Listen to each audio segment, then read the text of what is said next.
Print and electronic media సోదరులందరికీ నమస్కారాలు.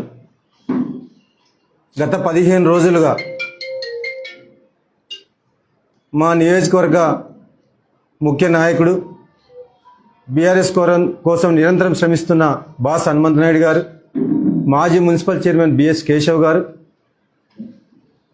మాజీ జెడ్పీటీసీ పద్మా వెంకటేశ్వర రెడ్డి గారు, ఇంకా చాలామంది సూర్యగౌడ్ గారు, రాఘవేందర్ రెడ్డి గారు, చక్రధరరావు గారు, ఇంకా చాలామంది మా బీఆర్ఎస్ పార్టీ జిల్లా ముఖ్య నాయకులందరూ కూడా, నియోజకవర్గ ముఖ్య నాయకులందరూ కూడా 37 వార్డుల్లో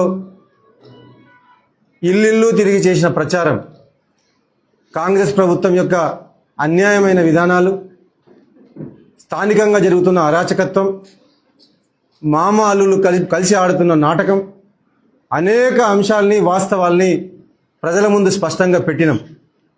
దాని ఫలితంగా 15 రోజుల్లో గద్వాల్లో ఉన్న ప్రజలు ఒక నిర్దిష్టమైన అభిప్రాయానికి వచ్చినారు. గద్వాల రాజకీయాల్లో మార్పు రావాలని, గద్వాల పట్టణ అభివృద్ధి బీఆర్ఎస్ పార్టీతోనే సాధ్యమని, అనుభవజ్ఞుడైన బిఎస్ కేశవ్ గారి నాయకత్వంలో గద్వాల పట్టణాన్ని మరింత ముందు తీసుకుపోవడానికి కారు గుర్తుకు ఓటేయాలని గద్వాల పట్టణంలో ఉన్న ఓటర్లందరూ నిర్ణయించుకున్నారని స్పష్టంగా అన్ని సర్వేల్లో మాకు తేటతెల్లం అవుతా ఉన్నది. మాకు పూర్తి విశ్వాసం వచ్చింది. 15 రోజుల తర్వాత వాడవాడ తిరిగిన తర్వాత 37 స్థానాల్లో బీఆర్ఎస్ పార్టీ అభ్యర్థులు ఘన విజయం సాధించబోతా ఉన్నారు, భారీ విజయాన్ని నమోదు చేయబోతా ఉన్నారు.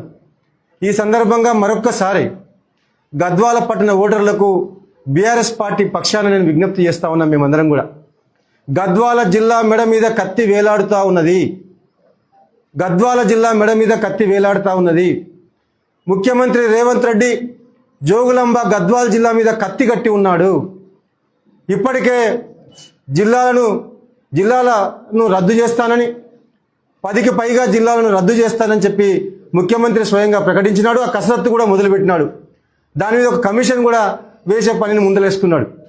ఆ జిల్లాల రద్దులో మొదటి స్థానంలో గద్వాల జిల్లాను పెట్టుకున్నాడు. గద్వాల జిల్లాను రద్దు చేయాలి ఎట్టి పరిస్థితులని రేవంత్ రెడ్డి కంకణం కట్టుకున్నాడు.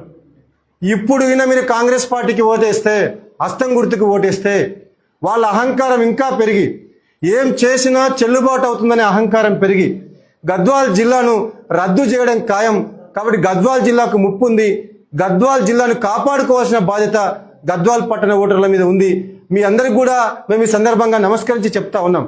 గద్వాల జిల్లాను పోరాడి సాధించుకున్నాం. కేసీఆర్ గారు గద్వాల జిల్లా ప్రజల ఆకాంక్షని గుర్తించి జోగులాంబ గద్వాల జిల్లాను గద్వాల పట్టణ కేంద్రంగా ఏర్పాటు చేసినాడు. 100 కోట్లు ఖర్చు పెట్టి కలెక్టర్ ఆఫీస్ను, ఎస్పీ ఆఫీస్ను, పరిపాలనా భవనాలను కట్టినాడు. అట్లాంటి జిల్లాను రద్దు చేయాలని, ఈ రాష్ట్రంలో జాగ్రఫికల్గా 2 జీవనదుల మధ్య ఉండి, రైల్వే జంక్షన్ ఉండి, అనేక భౌగోళిక స్వారూప్యత ఉన్న అద్భుతమైన వనరులు ఉన్న ఈ జిల్లాను రద్దు చేయాలని రేవంత్ రెడ్డి కక్ష పెట్టుకున్నాడు. కాబట్టి వాళ్ళ కుట్రలను తిప్పికొట్టాలంటే కారు గుర్తుకు ఓటేయాలి, కాంగ్రెస్కు కరెంట్ షాక్ ఇవ్వాలని చెప్పి పట్టణంలో ఉన్న ఓటర్లందరికీ కూడా ఈ సందర్భంగా విజ్ఞప్తి చేస్తా ఉన్నాం బీఆర్ఎస్ పార్టీ పక్షాన. అట్లనే పట్టణంలో ఉన్న ఉద్యోగులందరికీ కూడా మేము విజ్ఞప్తి చేస్తా ఉన్నాం. రేవంత్ రెడ్డి ఉద్యోగస్తులకు ఎన్ని హామీలు ఇచ్చిండు, ఎన్ని కల్లిబొల్లి మాటలు చెప్పిండో మీ అందరికి కూడా తెలుసు. డిఏలన్నీ, పెండింగ్ డిఏలన్నీ వెంటనే చెల్లిస్తా అని చెప్పాడు. కానీ ఒక్క డిఏ మాత్రమే ఇచ్చాడు. ఇంకా 5 డిఏలు ఇప్పటికి కూడా పెండింగ్లో ఉన్నాయి. దాంతోపాటు కనీసం హాస్పిటల్కు సంబంధించిన మెడికల్ క్లెయిమ్ బిల్లులు కూడా కాంగ్రెస్ ప్రభుత్వం ఇప్పటికి కూడా శాంక్షన్ చేస్తలేదు. వాళ్ళు అక్కడనే ఎక్కడ వేసిన నిధులు అక్కడనే ఉన్నాయి. ఇట్లా ఉద్యోగస్తులను మోసం చేశాడు. దాంతోపాటు పట్టణంలో ఉన్న నిరుద్యోగులకు కూడా మేము ఈ సందర్భంగా విజ్ఞప్తి చేస్తూ ఉన్నాం. అధికారంలోకి వచ్చిన 6 నెలల లోపే దాదాపు 2 లక్షల ఉద్యోగాల్ని భర్తీ చేస్తామని చెప్పి విపక్ష నాయకుడిగా ఆనాడు రేవంత్ రెడ్డి హామీ ఇచ్చినాడు. కానీ 2 ఏళ్లు గడిచిపోయింది. ఇప్పటికి కూడా గతంలో బీఆర్ఎస్ ప్రభుత్వం నోటిఫికేషన్లు ఇచ్చిన 50,000 ఉద్యోగాలు మాత్రమే, భర్తీకి సంబంధించిన భర్తీ పేపర్లు మాత్రమే, ఆర్డర్స్ మాత్రమే ఇచ్చుకుంటూ ఫోటోలకు ఫోజులు ఇస్తున్నారు. కానీ కొత్తగా ఒక్క ఉద్యోగాన్ని కూడా రేవంత్ రెడ్డి ప్రభుత్వం ఇవ్వలేదు. ఒకవైపు ఉద్యోగాలు ఇవ్వకుండా విశ్వవిద్యాలయాల భూములకు కూడా ఎసురు పెడతా ఉన్నాడు. సెంట్రల్ యూనివర్సిటీకి సంబంధించిన 400 ఎకరాల 1,000 కోట్ల రూపాయల విలువ చేసే భూముల్ని కొట్టేయడానికి రేవంత్ రెడ్డి ఆయన ముఠ ఎట్లా ప్రయత్నం చేసిండ్రో, ఎట్లా సెంట్రల్ యూనివర్సిటీ విద్యార్థుల మీద లాఠీ చార్జ్ చేసి సెంట్రల్ యూనివర్సిటీ విద్యార్థుల్ని సంక్రాంతి పండుగ నాడు బరబర ఈడ్చుకుంటూ పోలీస్ స్టేషన్లలో పడేసి లాకప్లలో పడేసిండ్రో, ఎట్లా కొట్టిండ్రో రాష్ట్రంలో ఉన్న నిరుద్యోగులందరూ కూడా చూసిండ్రు. ఇవాళ గ్రూప్ 1 ఉద్యోగాలకు సంబంధించి నిరుద్యోగులు అశోక్ నగర్లో రోడ్డు మీదకి వచ్చి ఉద్యమం చేస్తే ఆ ఆర్టీసీ క్రాస్ రోడ్ సాక్షిగా అశోక్ నగర్లో విపరీతంగా ఉచ్చలవిడిగా లాఠీ చార్జ్ చేసి నిరుద్యోగులందరినీ చావబాది చివరికి అశోక్ నగర్ సెంట్రల్ లైబ్రరీ లోపలికి పోయి, గ్రంథాలయం లోపలికి పోయి చదువుకుంటున్న విద్యార్థులను కూడా బయటికి లాక్కొచ్చి భయంకరంగా చితకబాదింది రేవంత్ రెడ్డి సర్కార్. నిరుద్యోగుల మీద ఉద్యోగాలు ఇవ్వలేదు, దాని తర్వాత విపరీతమైన నిర్బంధాన్ని ప్రయోగించింది.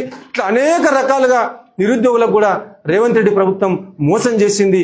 గద్వాల్ పట్టణంలో ఉన్న ఉద్యోగులు నిరుద్యోగులు అర్థం చేసుకోవాలి, కారు గుర్తుకు ఓటేయాలి, రేవంత్ రెడ్డి సర్కార్కు బుద్ధి చెప్పాలని చెప్పి ఈ సందర్భంగా మీ అందరికి కూడా ఓటర్లందరికీ కూడా మేము ఈ సందర్భంగా విజ్ఞప్తి చేస్తా ఉన్నాం. రిటైర్డ్ ఉద్యోగస్తులారా, మీకు కూడా ఈ సందర్భంగా మేము విన్నవిస్తా ఉన్నాం. ఈ గద్వాల్ సుందరమైన ఈ పట్టణాన్ని, ఈ పట్టణ యొక్క వాతావరణాన్ని కలుషితం కాకుండా చూసుకోవాల్సిన బాధ్యత మనందరి మీద ఉంది.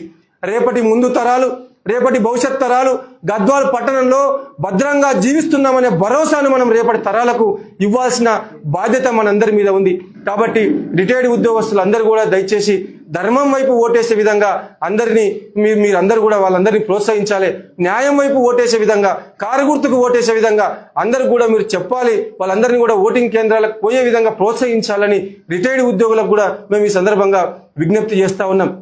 ఇక ఈ రాష్ట్ర స్థాయి అనేక అంశాలు ఉన్నాయి. కాంగ్రెస్ ప్రభుత్వం ఎట్లా మోసం చేసిందో అనేక అంశాల్లో ఉద్యోగులకు, నిరుద్యోగులకు, యువతకు, విద్యార్థులకు మోసం చేసింది. చివరకు కేసీఆర్ పెట్టిన 1000 గురుకులాలను కూడా ఎత్తేసే కుట్రకు పాల్పడతా ఉన్నది రేవంత్ రెడ్డి ప్రభుత్వం. విద్యా వ్యవస్థను సర్వనాశనం చేసే ప్రయత్నం చేసింది. రాష్ట్ర ఆర్థిక వ్యవస్థను చిన్నభిన్నం చేసింది. రియల్ ఎస్టేట్ వ్యవస్థను కుప్పకూల్చింది. ఐటీ సెక్టార్ను సర్వనాశనం చేసింది. ఈ 2 ఏళ్లలో ఒక్క ఐటీ పరిశ్రమ కూడా కొత్తగా రాష్ట్రానికి రాలేదు. మొత్తంగా రాష్ట్ర పరిపాలన వ్యవస్థ మొత్తం స్తంభించిపోయింది. మీరందరూ కూడా చూస్తూ ఉన్నారు. పట్టణంలో ఉన్న వాళ్ళు విఘ్నులు, ఉద్యోగులు ఉంటారు, నిరుద్యోగులు ఉంటారు, రిటైర్డ్ ఉద్యోగులు ఉంటారు, అనేక రకాలుగా విఘ్నులు ఉంటారు, వ్యాపారస్తులు ఉంటారు. చూస్తూ ఉన్నారు. ఇవాళ రాష్ట్ర క్యాబినెట్ ముఠాలుగా విడిపోయి కోమటిరెడ్డి వెంకటరెడ్డి రేవంత్ రెడ్డికి మధ్య గొడవ, దామోదర్ రాజనరసింహకు రేవంత్ రెడ్డికి మధ్య గొడవ, ఇట్లా మంత్రులే కీచులాడుకుంటూ కొట్లాడుకుంటూ ఒకరి మీద ఒకరు ఆరోపణలు చేసుకుంటూ చివరికి దిగజారి వ్యక్తిగతంగా కూడా ఒకరి మీద ఒకరికి లీకులు ఇచ్చుకుంటూ కొండా సురేఖ, క్యాబినెట్ మినిస్టర్ కొండా సురేఖ ఇంటి మీదకి టాస్క్ ఫోర్స్ను పంపి అర్ధరాత్రి ముఖ్యమంత్రి అట్లా చేసినో చూసినాం. అంటే సొంత మంత్రుల మీద కూడా ఇవాళ అణచివేతకు పాల్పడతా ఉన్నాడు రేవంత్ రెడ్డి. ఇట్లా మంత్రుల మధ్య కుమ్ములాట, ముఠాలు, డబ్బుల కోసం వాళ్ళు విచ్చలవిడిగా ప్రవర్తిస్తూ ఉన్నారు. రాష్ట్ర సర్కార్ పరువును రోడ్డు మీద వేసిరు. తెలంగాణ రాష్ట్రం పోరాడి సాధించుకున్న రాష్ట్రం. అనేక మంది త్యాగాలు చేసి, 1000కి పైగా విద్యార్థులు బలిదానం చేసి, లక్షలాది మంది పోరాటం చేసి, అనేక త్యాగాలు చేసి సాధించుకున్న తెలంగాణ రాష్ట్ర పరువును ఇవాళ కాంగ్రెస్ ప్రభుత్వం మట్టిలో కలుపుతా ఉన్నది, గంగపాలు చేస్తూ ఉన్నది, నవ్వుల పాలు చేస్తూ ఉన్నది. దీన్ని దయచేసి అర్థం చేసుకోవాలని చెప్పి, ఈ కాంగ్రెస్ ప్రభుత్వానికి బుద్ధి చెప్పాలని చెప్పి పట్టణ ఓటర్లందరికీ కూడా ఈ సందర్భంగా విజ్ఞప్తి చేస్తా ఉన్నాం. దాని తర్వాత ఈ స్థానికంగా ఇవాళ అధికార యంత్రాంగాన్ని కూడా మేము హెచ్చరిస్తూ ఉన్నాం.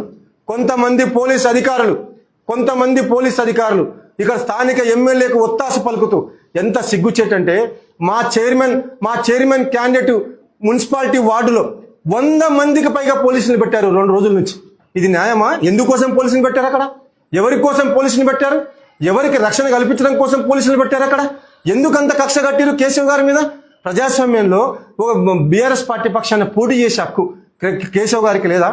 కాంగ్రెస్ పార్టీ దౌర్జన్యాల మీద ఎదురు తిరిగే హక్కు కేశవ్ గారికి లేదా? మీ దౌర్జన్యాల మీద ఎదురు నిలబడ్డాడని, మీకు వ్యతిరేకంగా నిలబడ్డాడని, మీకు వ్యతిరేకంగా పోరాటం చేస్తున్నాడని, పట్టణానికి అండగా నిలబడే ప్రయత్నం చేస్తున్నాడని కేశవ్ గారిని వార్డులోనే ఓడించాలని ఎన్ని కుట్రలు చేస్తా ఉన్నాడు ఎమ్మెల్యే. ఆ కుట్రలకు మీరు అధికారులు ఒత్తాస పలుకుతారా? 2 రోజుల నుంచి 100 మందికి పైగా పోలీసులను వార్డులో ఎందుకు పెట్టారని చెప్పి జిల్లా ఎస్పీ గారిని, జిల్లా పోలీస్ యంత్రాంగాన్ని మేము ఈ సందర్భంగా ప్రశ్నిస్తా ఉన్నాం. దాంతో పాటు ఒకరిద్దరు బాగా బలిసిన సీడ్ మాఫియాకు సంబంధించిన ఒకరిద్దరు డబ్బు ముఠాలు తీసుకొని కేశవ్ గారి వార్డులో ఇల్లు తిరుగుతూ ఓటర్లను ప్రలోభ పెడతా ఉన్నారు. మేము అనేక మందికి ఫిర్యాదులు చేస్తా ఉన్నాం, చెప్తా ఉన్నాం, కానీ పట్టించుకునే నాదుడే లేదు. అడ్డగోలుగా బెదిరింపులకు పాల్పడతా ఉన్నారు అక్కడ ఓడించాలని చెప్పి. కేశవ్ గారి వార్డుతో పాటు 37 వార్డుల్లో మా దగ్గర కాల్ రికార్డ్స్ ఉన్నాయి. భరసింహారెడ్డి గారు ఎవరెవరితో మాట్లాడారు, వేరే ఫోన్ల నుంచి ఏమేం ప్రలోభాలు పెట్టారు, ఎవరెవరిని బెదిరించారు, కృష్ణమోహన్ రెడ్డి గారు ఆయన సొంత ఫోన్తో కాకుండా పక్కనున్న ఫోన్లు తీసుకొని ఎవరెవరికి ఫోన్లు చేసిండు, ఏమేం ప్రలోభాలకు గురి చేసిండు, వాటికి సంబంధించిన కాల్ రికార్డ్స్ అన్నీ మా దగ్గర ఉన్నాయి. ఎలక్షన్ అయిన తర్వాత మళ్ళీ మేము ప్రెస్ మీట్ పెట్టి అవన్నీ కూడా బట్టబయలు చేస్తాం. ఇవాళ ఇంత దారుణంగా ప్రలోభాలకు గురి చేస్తూ, ఇంత దారుణంగా అణచివేతకు పాల్పడుతూ, ఇంత విచ్చలవిడిగా డబ్బును ఖర్చు చేస్తూ కారు గుర్తును ఓడించాలని, బీఆర్ఎస్ పార్టీని ఓడించాలని కుట్ర చేస్తున్న ఎమ్మెల్యే కృష్ణమోహన్ రెడ్డి గారికి, బలసింహారెడ్డికి మేము చెప్తా ఉన్నాం, ఈ విష రాజకీయాలు మంచిది కాదు, ఈ దుర్మార్గమైన రాజకీయాలు మంచిది కాదు, ఈ దుష్ట రాజకీయాలు మంచిది కాదు.